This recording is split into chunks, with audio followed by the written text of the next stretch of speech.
Welcome to the new section in this course, Animating Drawables Section 4.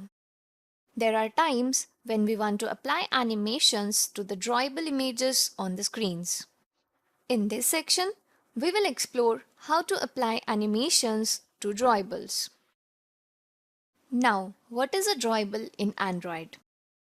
Anything that can be drawn on the screen can be called as a drawable.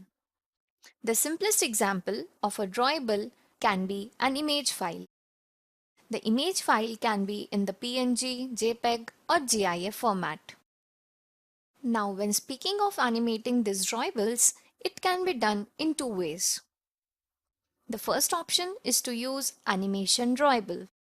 This allows us to specify several static drawable files that can be displayed one at a time to create an animation.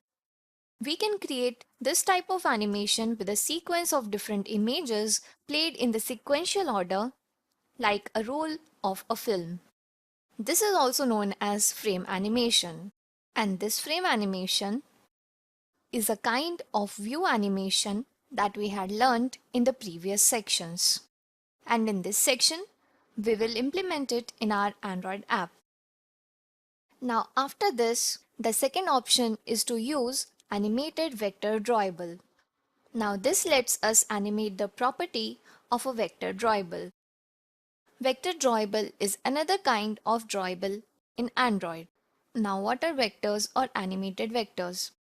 In simple words, vector drawables are lightweight scalable bitmaps or image files.